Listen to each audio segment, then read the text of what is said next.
María, alaba a Jesús con mi vida,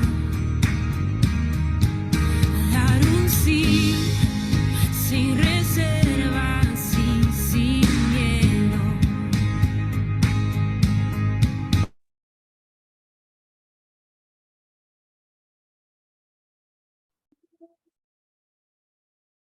Muy buenas tardes, estimados directores, coordinadores, docentes de la SODEG a nivel nacional y público en general.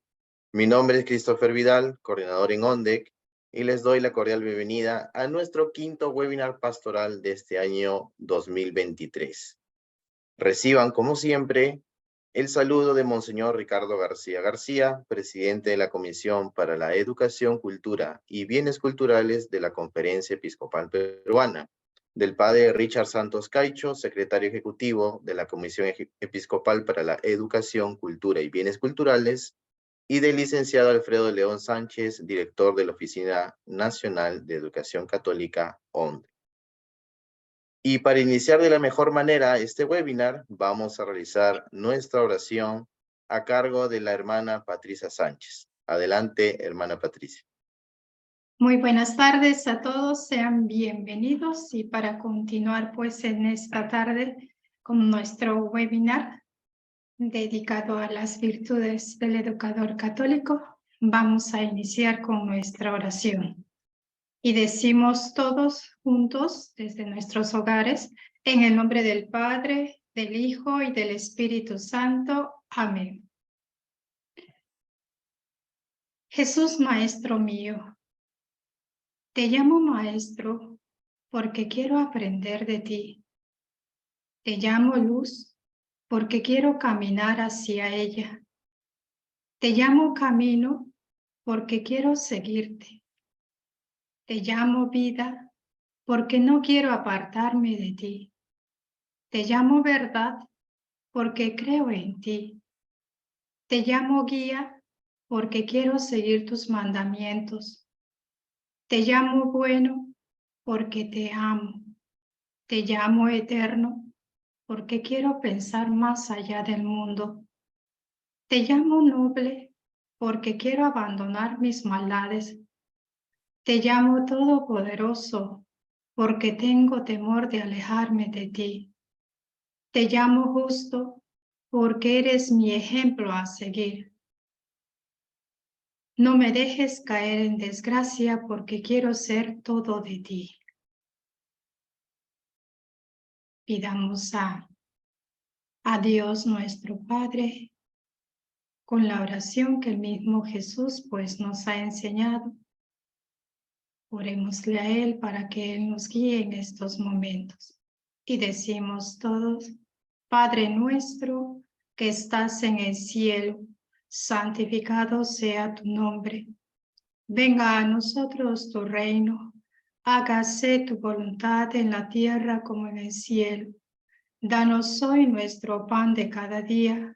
Perdona nuestras ofensas como también nosotros perdonamos a los que nos ofenden. No nos dejes caer en tentación, líbranos del mal. Amén.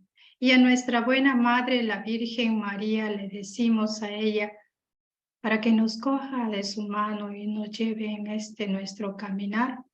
Dios te salve María, llena eres de gracia, el Señor es contigo.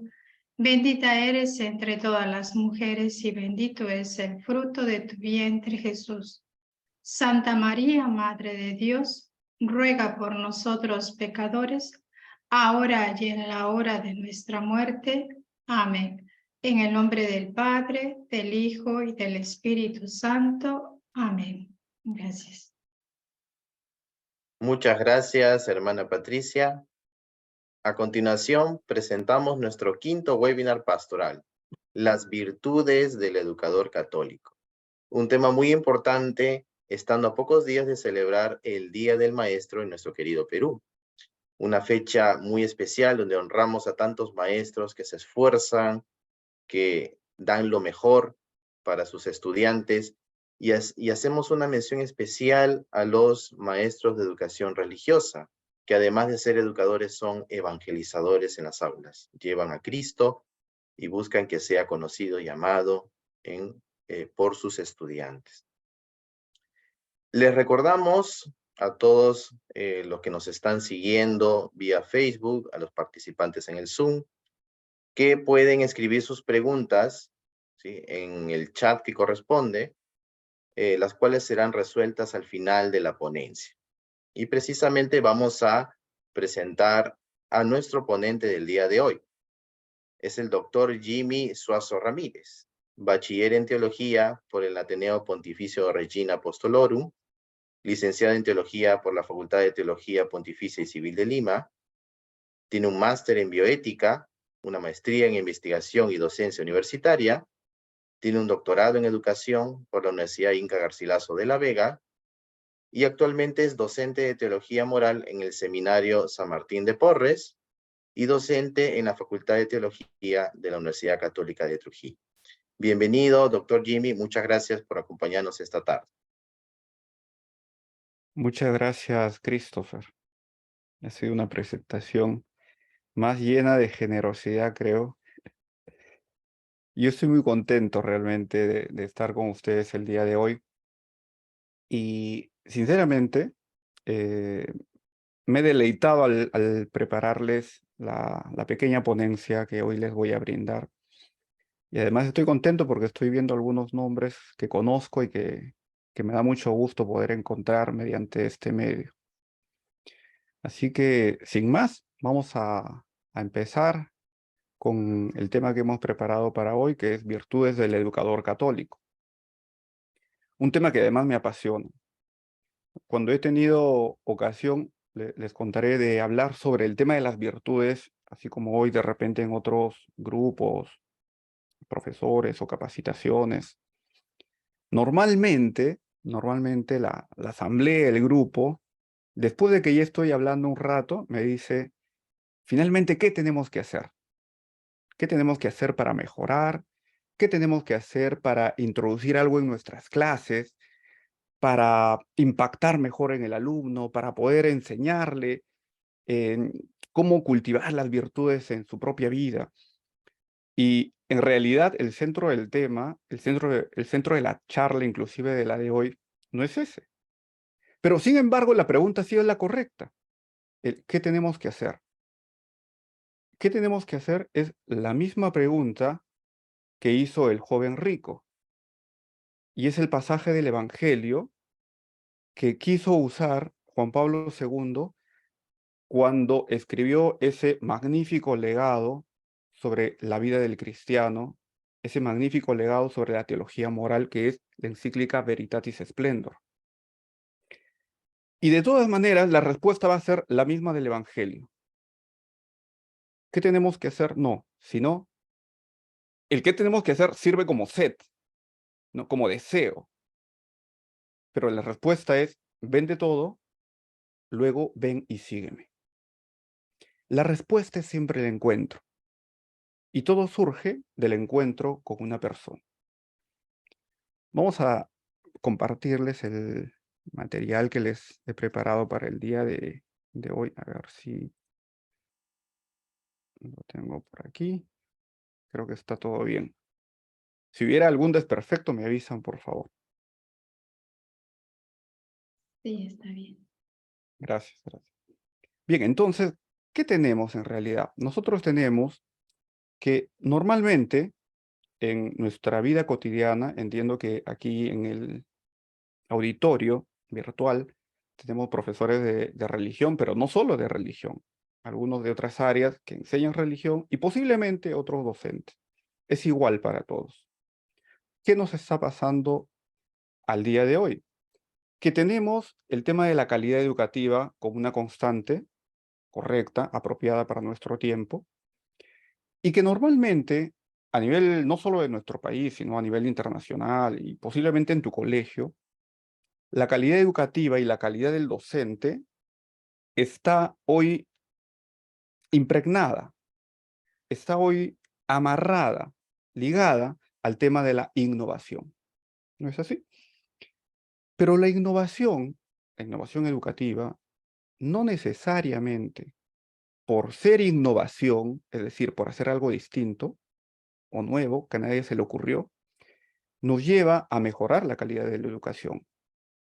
Cuando se habla de innovación educativa, parece hoy que el concepto queda reducido a poner en práctica en clase toda una serie de nuevas técnicas, a usar la tecnología de todas maneras, y que esto finalmente se pueda apreciar, se pueda presentar en algún tipo de dispositivo digital.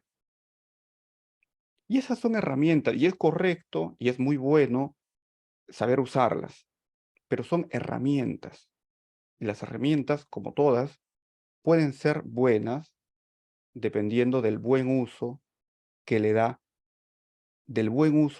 la persona, las manos que la usan, la inteligencia.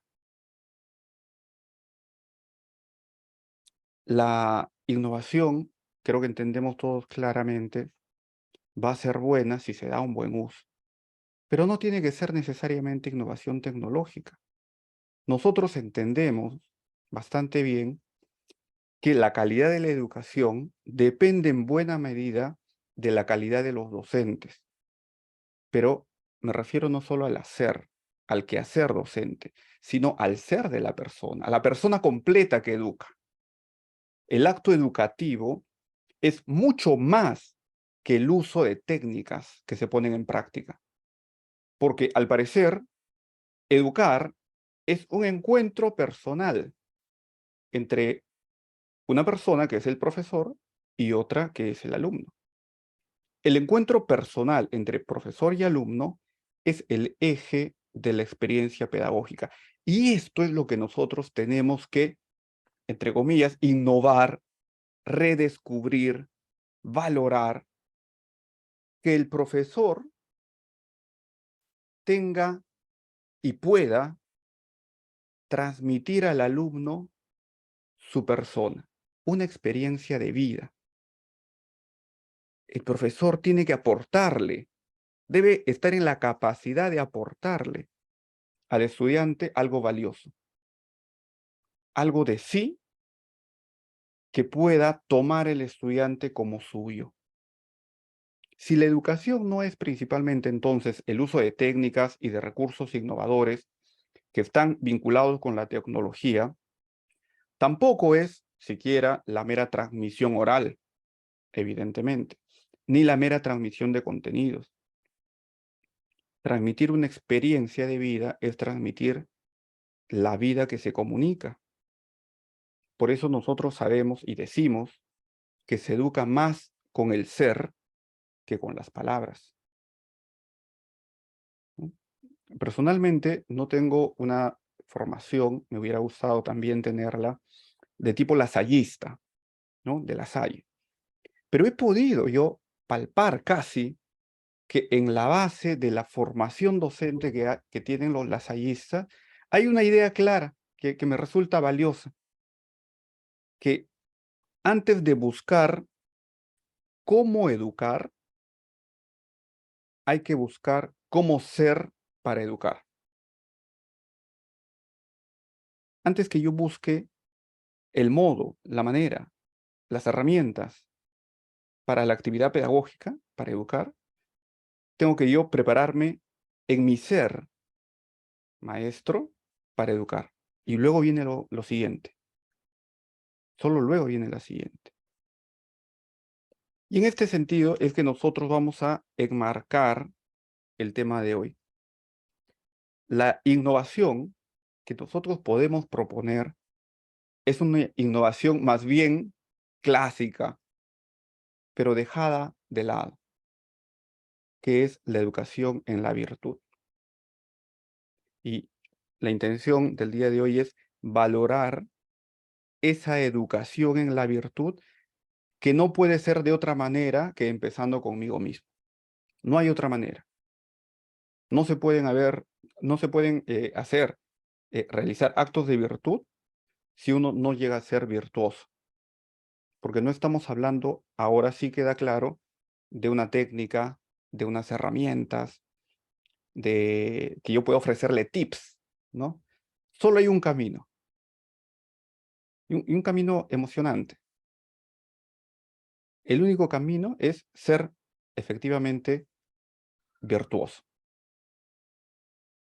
Entonces voy a permitirme darles un poco las ideas básicas que seguro muchos tienen, vamos a refrescar en este sentido, en torno a la virtud. La virtud, en la acepción más sencilla, es la de ser una perfección o también se decía una excelencia, ¿no? En el sentido más sencillo, como cuando hablamos de las virtudes de un medicamento, ¿no? O se habla, por ejemplo, de un guitarrista virtuoso. No se dice, es un virtuoso de la guitarra, por ejemplo, ¿no? Que tiene una excelencia, una perfección evidente, además, para todos. Aplicado, sin embargo, al mundo de las personas, que es el que nos interesa, la virtud es, pues, una perfección en la persona. ¿Okay? Según otra idea, que también es bastante clásica, viene de Aristóteles, la virtud es el término medio entre dos extremos.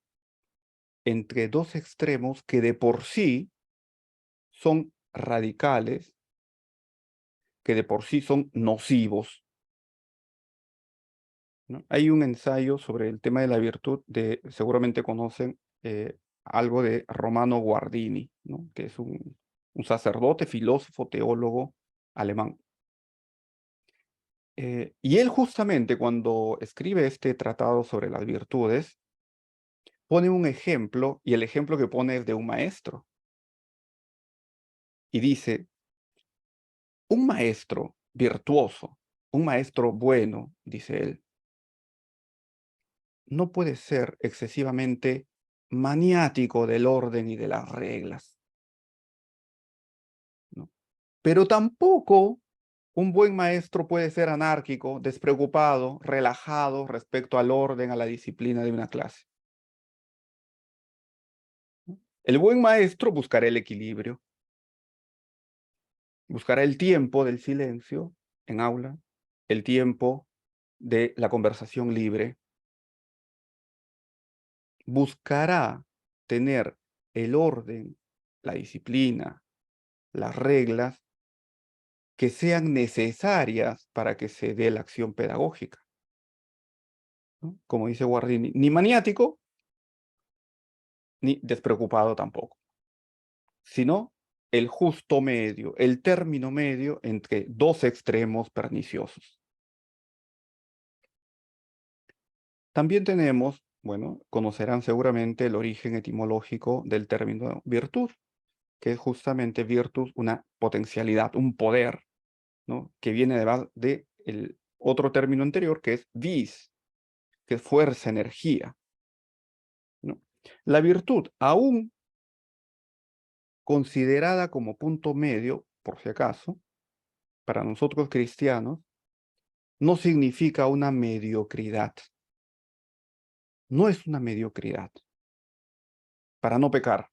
O sea, ser virtuoso, buscar lo intermedio de una manera mediocre, para de esa manera evitar el pecado. No se trata en absoluto de eso, sino todo lo contrario. La virtud es entonces una fuerza que nos lleva y que nos facilita hacer el bien. De eso se trata la virtud para nosotros. Para entender mejor todavía cómo se desarrolla y cuál es la dinámica, vamos a hacer una demasiado sintética quizá explicación del acto humano. En el acto humano nosotros reconocemos que el intelecto reconoce la bondad de una acción y la voluntad, si no ha sido debilitada, sigue lo que reconoce el intelecto. ¿Ok? El intelecto reconoce que tal acción es buena y la voluntad, si es recta, si no ha sido dominada por el pecado, por ejemplo, por algún vicio, va a dirigirse hacia ese acto. ¿Ok? Entonces tenemos dos momentos prácticamente sucesivos, digámoslo así. ¿no? El intelecto que reconoce el acto bueno y la voluntad que dice, vamos, hagámoslo. Siempre que la voluntad no sea debilitada por alguna causa. Siempre que el intelecto reconozca correctamente la buena acción y no se equivoque. ¿Ok? Esa salvedad que me he permitido hacer obedece a que en la realidad el intelecto no siempre reconoce el bien y la voluntad no siempre quiere hacer el bien tampoco, el bien que el intelecto te muestra. Y eso se debe a que, recordando un poco, seguramente han tenido ustedes también algún momento estas bases importantísimas de la antropología, en este caso la antropología teológica, ¿no? Recordemos que en la creación nosotros, bueno, el primer hombre recibe dones naturales, sobrenaturales y preternaturales, ¿no? Voy a referirme únicamente a los que en este caso necesito, que son los dones naturales y los dones preternaturales. Dentro de esos dones naturales, el hombre recibe la inteligencia, que reconoce el bien, y la voluntad, que orienta para realizarlo, que te lleva a realizarlo, que te ayuda a decidir realizar ese bien. En el momento de la creación, ambos gozaban de bondad, es decir, la inteligencia efectivamente conocía lo bueno, la buena acción, y la voluntad de manera efectiva te llevaba a realizarlo. ¿Ok? Pero además también teníamos 4 dones preternaturales, como si fuera poco. 2 de ellos, que son los que nos interesan, ayudaban a la inteligencia y a la voluntad. Uno, el don de ciencia, por el cual no solo la inteligencia reconocía la buena acción, sino que además, por el don preternatural de ciencia, el hombre podía conocer si esa acción estaba orientada por la voluntad de Dios. El hombre podía conocer si esa buena acción era lo que deseaba Dios. Y había otro don preternatural, que era la rectitud. Y la rectitud hacía que esa acción buena reconocida por la inteligencia, la voluntad no solo quiera hacerlo, sino que quiera hacerlo con facilidad. Que no le cueste tanto decidir hacer una obra buena. Tenía facilidad para hacerlo, pero vino el pecado, y con el pecado algunos de esos dones se perdieron y otros se oscurecieron. Se recibe la herida del pecado con la concupiscencia, ¿no? Con el pecado se pierden totalmente los dones preternaturales, los 4, entre ellos los 2 que he mencionado, el de ciencia y el de rectitud, pero además resulta herida la naturaleza humana, los dones naturales. Y esa herida hace que la inteligencia a veces se equivoca y no reconoce la buena acción, o confunde el mal con el bien, a veces digo. Y la voluntad, a su vez, aún reconociendo el bien de una obra, a veces no quiere hacerlo. Como dice San Pablo, ¿no? A veces hago el mal que no quiero y hago el mal que no quiero, efectivamente, y no hago el bien que sí quiero. Porque la voluntad está ahora herida y debilitada, ¿no? Termino ahí el paréntesis. Entonces, ¿qué pasa si la voluntad no sigue al intelecto? Al intelecto que te dice, esto es lo bueno. En ese caso, se pierde el nexo y lo que va a guiar a la persona son las emociones o las pasiones. O también puedo decir las emociones y las pasiones en algunos casos.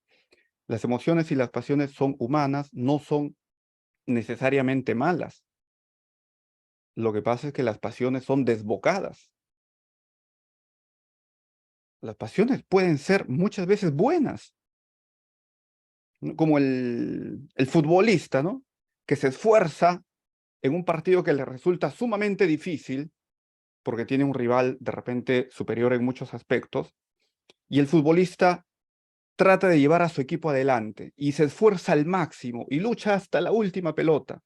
Esa es una pasión buena. Pero en un momento del juego, por no perder una pelota,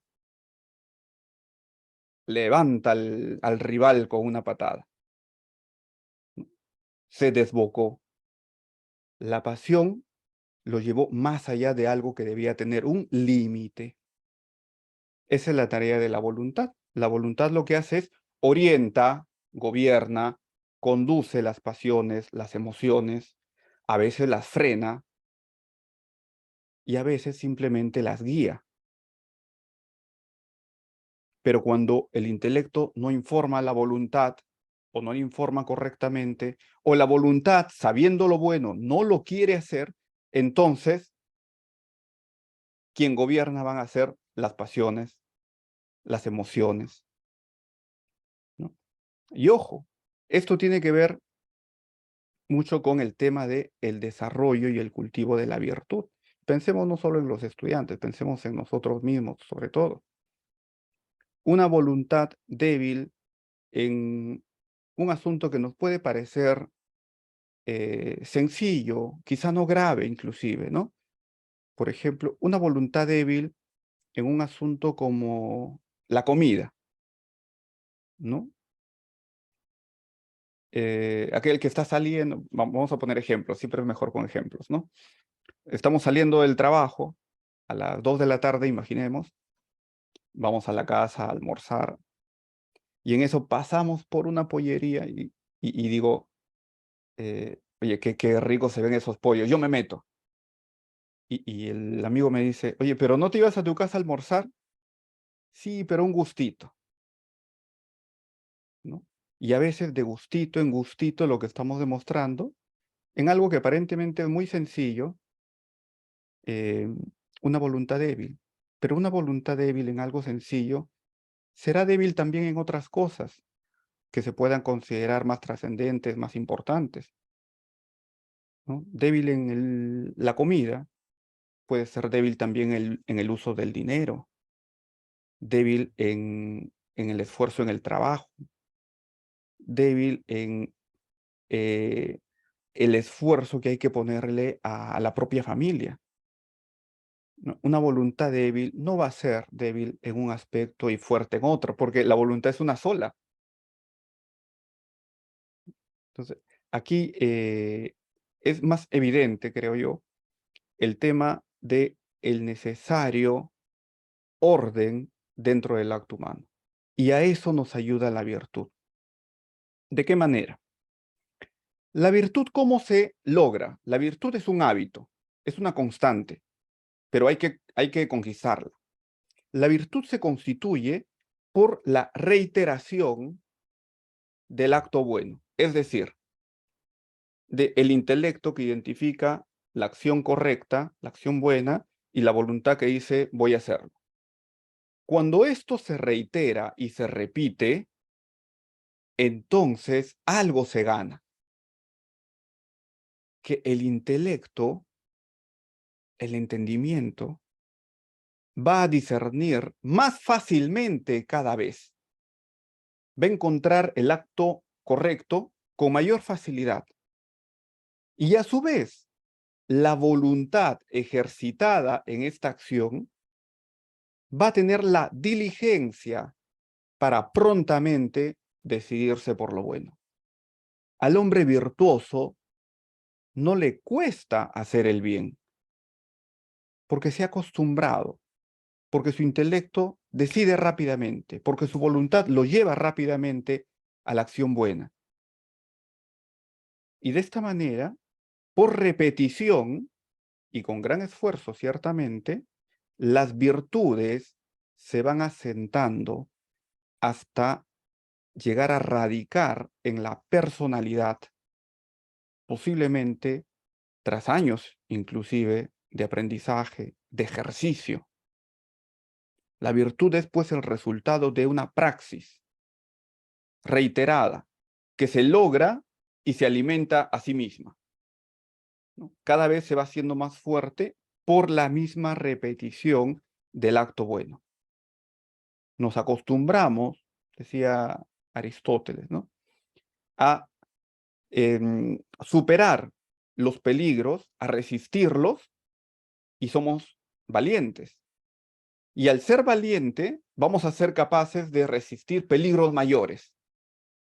Es como un círculo virtuoso, un círculo virtuoso. Cada vez que la estamos conquistando, podemos llegar a metas más altas. De hecho, el comienzo de un acto bueno cuesta, necesita mucho esfuerzo, pero ese esfuerzo consciente, repetido, va a lograr siempre que la próxima vez se pueda hacer con mayor facilidad.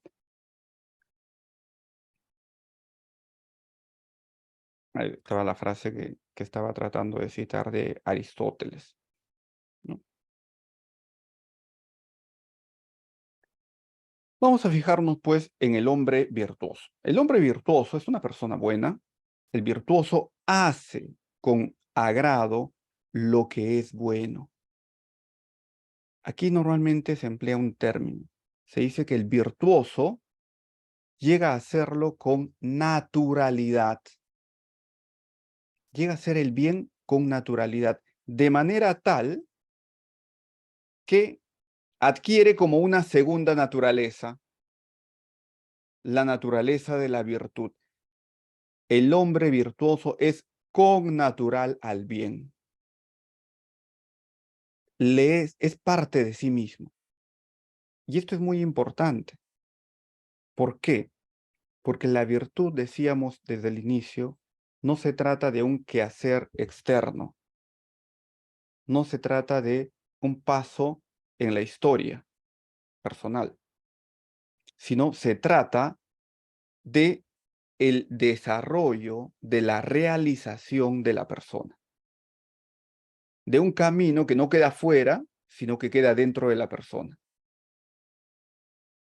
De manera que, además de que el virtuoso hace con agrado el bien, el virtuoso logra superar 3 debilidades típicas. ¿Cuáles son esas debilidades? Las debilidades para hacer el bien. Primero, la dificultad, porque es difícil hacer el bien. Segundo, la inestabilidad, que nos pasa a cualquiera, ¿no? La inestabilidad es decir, hoy de repente hago el bien, pero mañana no, caigo, me levanto, caigo, me levanto. Y tercero, la tristeza. Porque cuando uno está en ese trance de decidir si hago el bien o hago el mal, muchas veces dice, hago el bien, pero pierdo algo. Pierdo el tiempo, pierdo el dinero, pierdo, por ser veraz, puedo perder una amistad, puedo perder hasta el trabajo, ¿no? Entonces, viene una tristeza. Para el hombre virtuoso surge entonces una fuerza. La fuerza que permite combatir esa triple debilidad. El hombre virtuoso, decíamos ya, hace el bien con facilidad. Encuentra siempre el modo de hacer la acción correcta, la acción buena. Encuentra el modo, la identifica y va ahí con la voluntad. Segundo, la estabilidad. El hombre virtuoso es connatural al bien. Hace el bien de manera estable, de manera reiterativa. Está acostumbrado al bien. Y tercero, el hombre virtuoso aprecia más la satisfacción de la obra bien realizada. Y en esto siente alegría, agrado. Aunque haya perdido algo, considera que es más lo que ha ganado. La alegría de la virtud. El virtuoso, pues, decíamos, gusta de hacer aquello que es un bien y lo vuelve, al hacerlo, un bien para él mismo. Un bien que exteriormente es objetivamente correcto, es bueno, en verdad, se vuelve para él un bien personal. Es decir, lo perfecciona, lo hace mejor persona. Un vocabulario de Juan Pablo II, ¿no? Perfecciona su ser, lo hace más hombre. Por eso decíamos lo de que adquiere una naturalidad, es connatural al bien, una segunda naturaleza.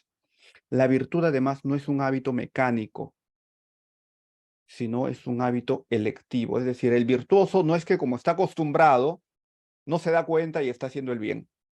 No, sino que el virtuoso elige hacer el bien, conociendo los riesgos, pero lo elige porque le parece que eso es lo más normal, que eso es lo que él debe hacer y no existe otra opción.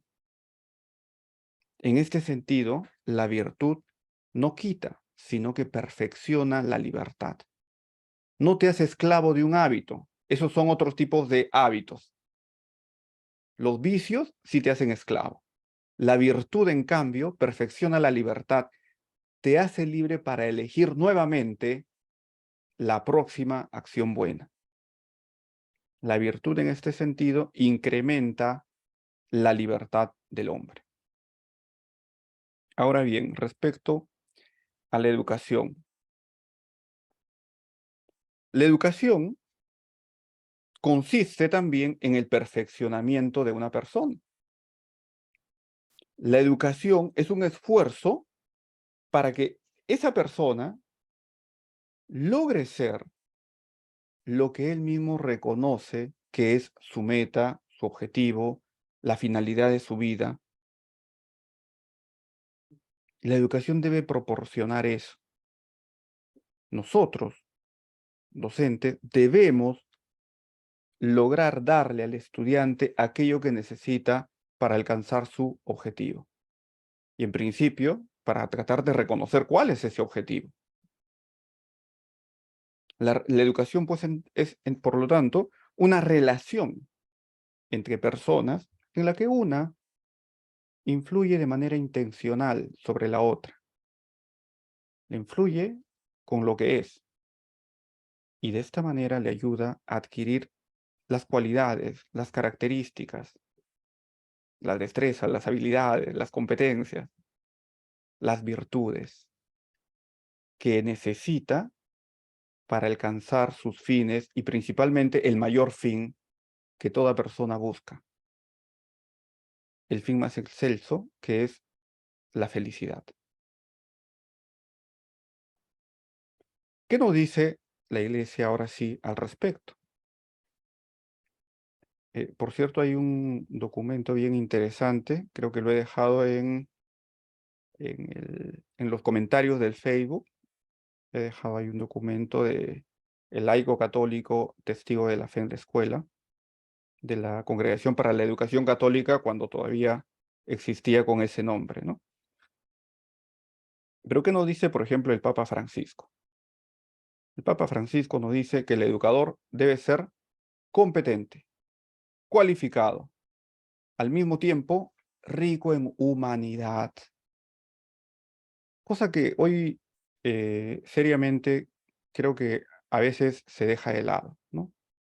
Se busca ya la capacitación, la competencia, el profesionalismo, en términos muchas veces técnicos. Pero también, y qué bueno que lo recuerda el Papa, debe ser rico en humanidad, capaz de estar con los alumnos, capaz de estar, de compartir, de perder el tiempo con ellos, para promover su crecimiento humano y espiritual. Si nosotros nos consideramos verdaderamente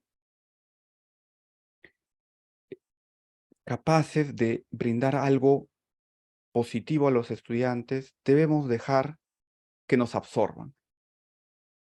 Y para eso no hay otra que perder el tiempo con ellos. ¿Sí? Estar junto a ellos, escucharlos, acompañarlos, hasta cuando están en sus recreos, en sus campeonatos, en sus concursos, momentos de ocio, estar cerca. Es la mejor manera. Y a veces se comparte más y mejor, muchas veces, que en el momento de clase, con mayor libertad. Hay que saber perder el tiempo formando a los estudiantes. El educador debe unir en sí mismo, dice el Papa, las cualidades de la enseñanza y la capacidad de atención y cuidado amoroso de las personas.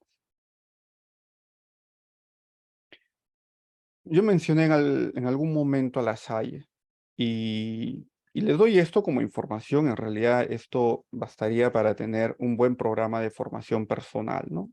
Él tiene este pequeño tratado que no lo escribe él mismo, lo escribe más bien un amigo, discípulo de él, pero en base a la enseñanza de San Juan Bautista La Salle, las 12 virtudes del buen maestro.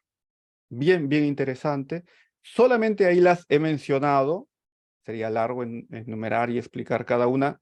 Creo que muchas de ellas se entienden y yo confío en que las van a buscar. Es fácil, buscan en internet. Así se llama el título de la obra, las 12 virtudes, virtudes del buen maestro. Y para que tengan curiosidad, a propósito, hay una que la he dejado fuera. Así que yo les he puesto 11 porque sé que les va a dar la curiosidad para saber cuál es la que no puse. Está la gravedad, la humildad, la prudencia, sabiduría, paciencia. Paciencia es una de las que los mismos estudiantes valoran más. La mesura, la mansedumbre, el celo, la vigilancia, la piedad y la generosidad. Así que de todas maneras hay tarea, ¿no? A ver cuál será esa virtud que no está mencionada en esta lista. Y pasamos al tramo final, decisivo, a la cumbre de esta ponencia, que es el tema de las virtudes cardinales en concreto. Las virtudes en las que el maestro debe ser formado, debe ser educado, no son otras que las mismas virtudes que el maestro debe transmitir a los estudiantes. ¿Por qué? Porque de esa manera su vida como maestro tiene sentido como maestro. Es aquello que va a poder compartir, es aquello que va a poder contagiar. Y estas virtudes son en raíz las virtudes cardinales, ¿no? La prudencia, la justicia, la fortaleza y la templanza. Todas las demás virtudes, sabemos, todas las demás absolutamente se agrupan en torno a ellas. Todas las demás virtudes humanas, ¿no? Se agrupan en torno a ellas.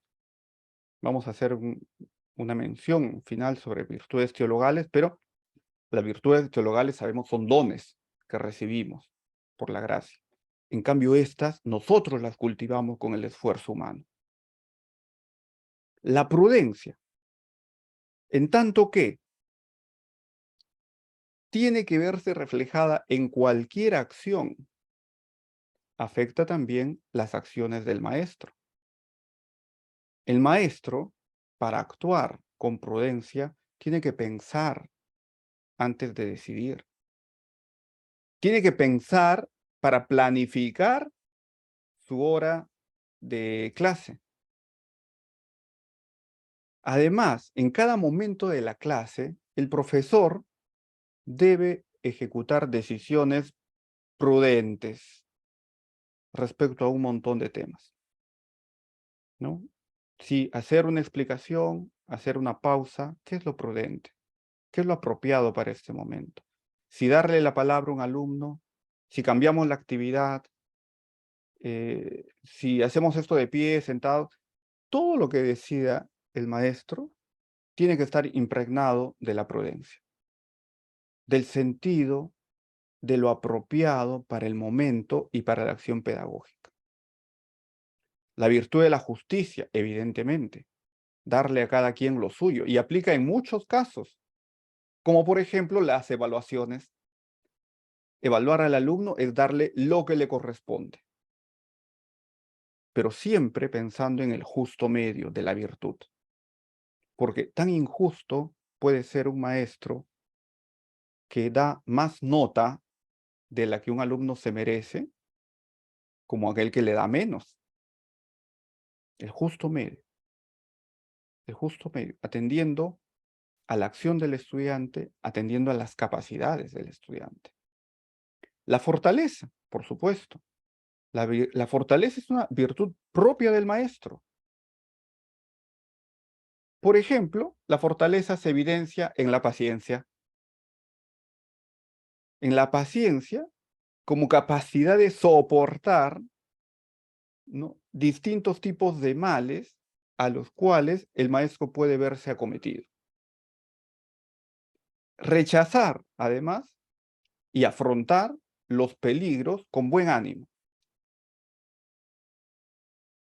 Es una de las virtudes más necesarias, porque tiene que ver con el trato a las personas, que es distinto a trabajar con objetos, con cosas.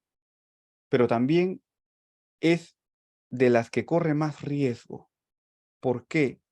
Porque desgasta a la persona. Hay que cuidar. También nos desgasta. Y esta virtud es especialmente pertinente hoy en día porque está de moda, por ejemplo, hablar de la resiliencia. Y la resiliencia es también hija de la fortaleza. Respecto a la templanza, no por ser la última menos importante. La templanza como moderación. Moderación, buen uso de las cosas creadas, ¿no? Moderación en el uso de placeres, por ejemplo. Y hoy se hace hincapié, y está muy bien, en la educación emocional. La educación emocional está emparentada con la templanza.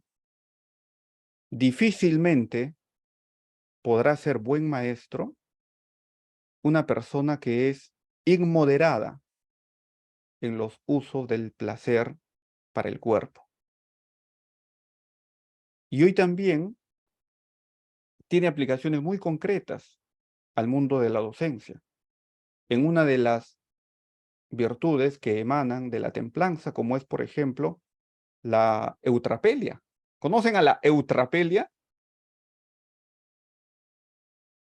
Apuntando. La eutrapelia.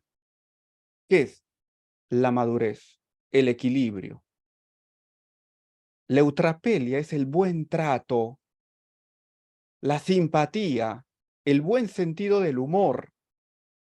Es una virtud que modera entre la apatía y el exceso de entretenimiento, ¿no? El que se ríe de todo y de nada, ¿no? El que se burla, ¿no? La eutrapelia es la simpatía, el buen sentido del humor, una buena conversación, el caer agradable. Y eso tenemos que trabajar con los chicos. El docente, pues, entonces, debe ser prudente, justo, fuerte y moderado. Estas virtudes la hacen mejor persona, pero además lo convierten en un mejor docente. Son las virtudes, además, en las que se debe incidir en la educación del estudiante. Podemos añadir a estas, por supuesto, las virtudes teologales, pero las virtudes teologales se reciben mediante la gracia. Y las virtudes teologales tienen un reflejo también en una visión personalista como la que hemos mantenido en esta conversación, en esta charla. Porque el maestro debe creer, debe tener fe en el estudiante, esperar en el estudiante y debe amar al alumno que le ha sido confiado.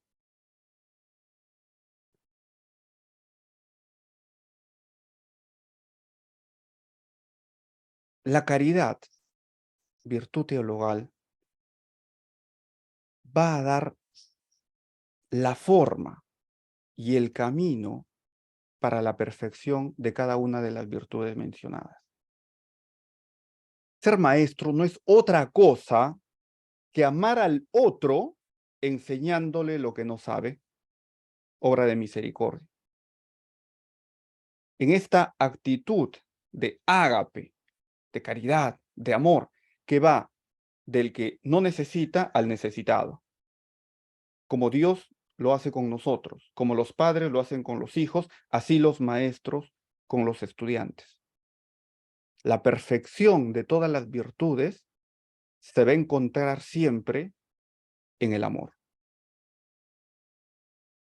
Termino con esto, la cita del Catecismo, que habla sobre la excelencia y la necesidad de la caridad. Leo, el ejercicio de todas las virtudes está animado e inspirado por la caridad. Esta, la caridad, es el vínculo de la perfección, es la forma de todas las virtudes. La caridad las articula, las ordena entre sí, es fuente y es término de su práctica cristiana.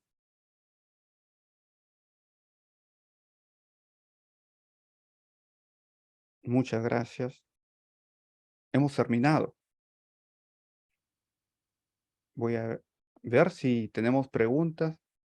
Estamos bien con el tiempo. Si me pueden decir. Sí, muchas gracias, más bien, profesor Jimmy, por su ponencia tan interesante. Siempre es importante recordar que como maestros, como educadores católicos y como cristianos, ¿no? Debemos cultivar la virtud, ¿no? Tan importante y necesaria en nuestra vida. Tenemos algunas preguntas. La primera, ¿una voluntad débil y las pasiones desembocadas llevan a la tristeza o quizás depresión? Ok.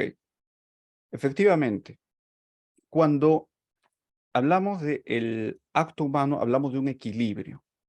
El equilibrio se encuentra cuando la inteligencia guía a la voluntad.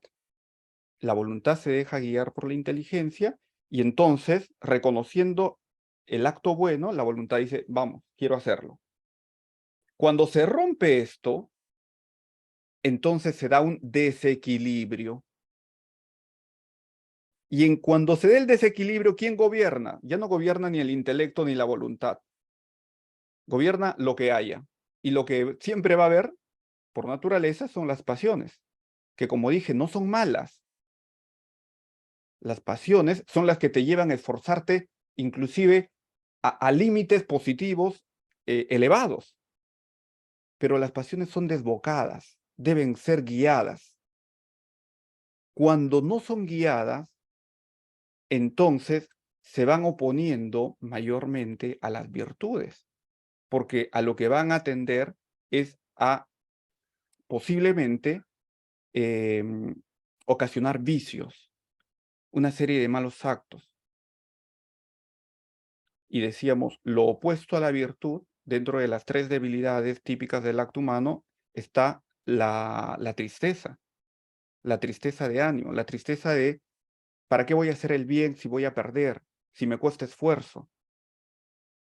Entonces, una pasión desordenada rompe el equilibrio del acto humano y necesariamente ronda también con la tristeza. No necesariamente podemos hablar siempre de depresión, pero no sería nada raro, puesto que la depresión tiene que ver justamente con un desorden del sinsentido, más que de la tristeza en sí misma.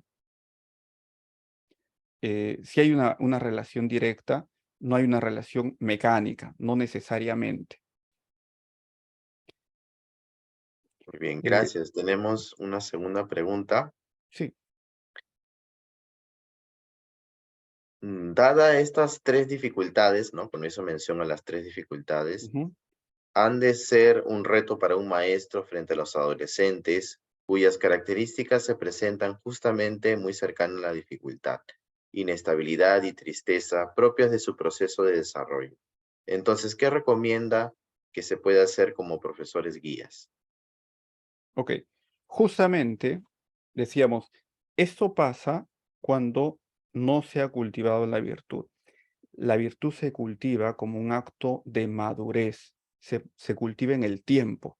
Yo decía, no hay fórmulas, no hay tips para lograr esto. Entonces, esa es justamente la tarea del docente. Es decir, no tendría que asombrarnos que estas tres características juntas se encuentren en un grupo de adolescentes, porque justamente están en formación, porque están formando no solo la personalidad, sino la misma orientación de su propia vida. Entonces, eso no tendría y no tiene nada de que asombrarnos a nosotros. La acción nuestra es la de mostrar, si quieren, el ejemplo digno de ser seguido. Mostrar que una persona madura, y saben que no tiene que ver con la edad necesariamente, tiene esa estabilidad, tiene esa facilidad para decidir lo correcto y además experimenta alegría al hacerlo. Lo mejor que nosotros podemos hacer, además de muchas otras cosas, es mostrar que sí se puede en nuestra persona. El hombre virtuoso contagia, es algo a lo que ya no llegué a desarrollar, ¿no? Ver al hombre virtuoso te mueve el piso, porque dice, ¿cómo es posible? ¿Cómo es posible que esta persona, a pesar de, porque yo veo la dificultad, el virtuoso está viendo el logro, puede estar contento y lo siga haciendo? La figura del maestro debe ser la de alguien que está trabajando siempre en el logro de sus propias virtudes. Eso se contagia.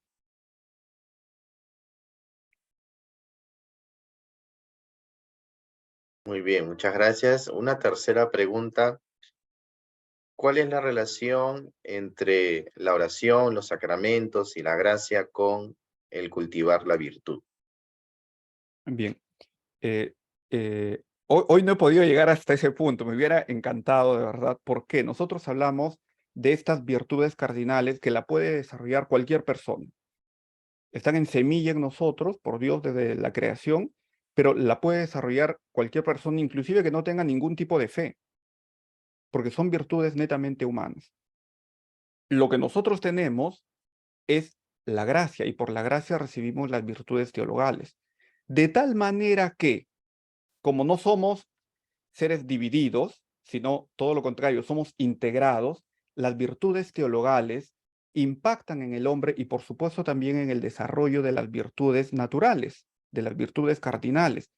De manera que, si nosotros decimos, un docente, un profesor, debe ser una persona justa con sus estudiantes, el ejemplo más sencillo que hemos dicho de las evaluaciones, por ejemplo, un cristiano ejercita la misma virtud de otra manera, de una manera superior, evidentemente bajo la visión de la fe. ¿Por qué? Porque la justicia la ejercita con caridad. ¿Se entiende? La justicia para el cristiano no va a ser únicamente esa virtud humana, sino que por la gracia y por la acción de las mismas virtudes teologales, la virtud humana cardinal de la justicia se eleva y la manera más evidente en que esa justicia es elevada es que se ejercita con caridad. La justicia de por sí no llama a la caridad.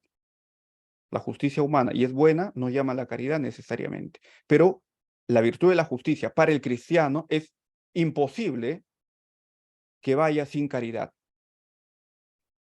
Poniéndolo en un ejemplo quizá práctico, que se me ocurre ahora, el docente justo, por ejemplo, pone una calificación apropiada al desempeño de cada estudiante y a las capacidades de cada estudiante.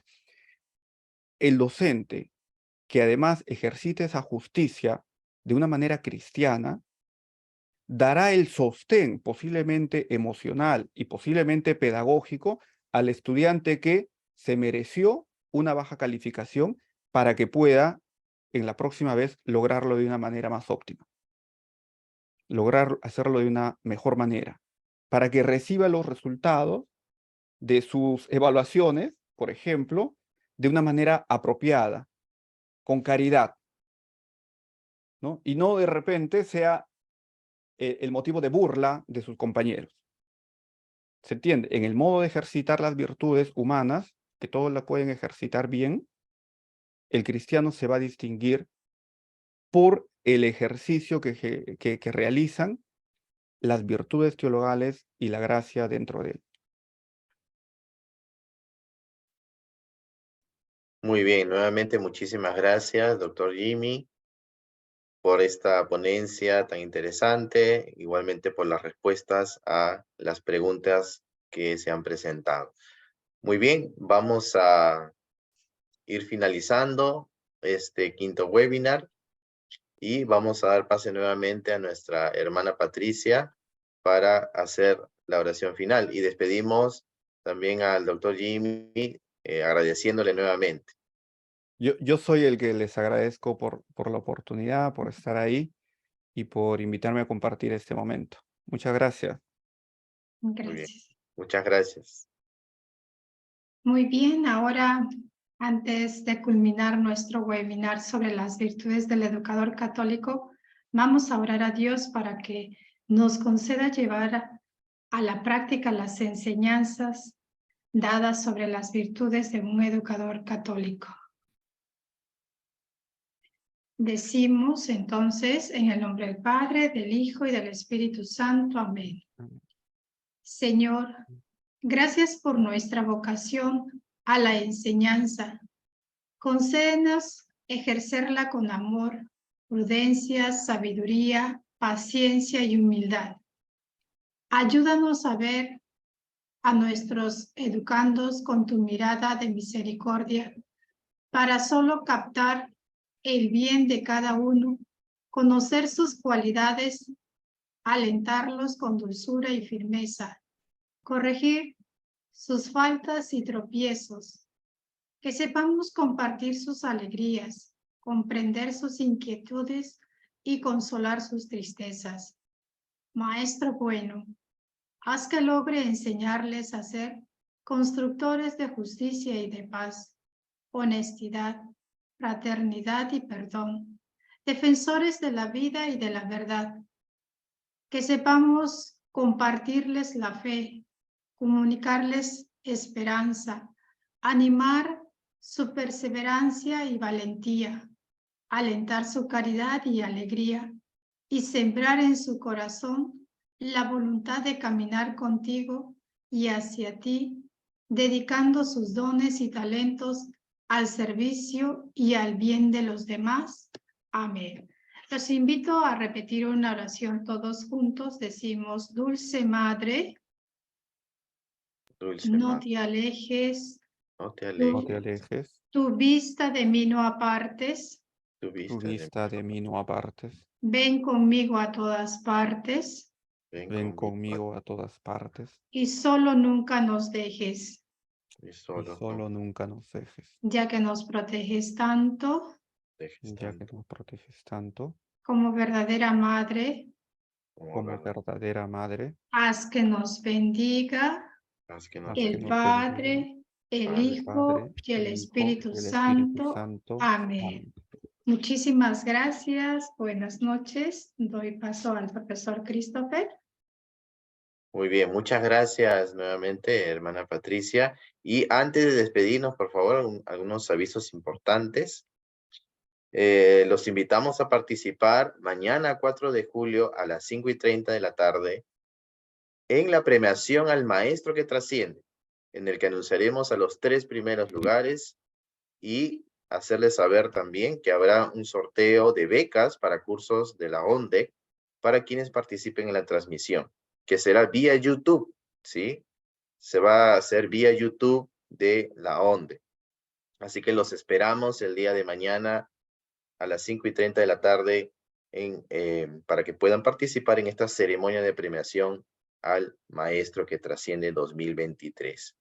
Así que los esperamos el día de mañana. Muchas gracias nuevamente por su participación en esta transmisión, en este webinar, y hasta una próxima oportunidad. Muchas gracias. Bendiciones a todos. Muchas gracias. Hasta luego. Bendiciones.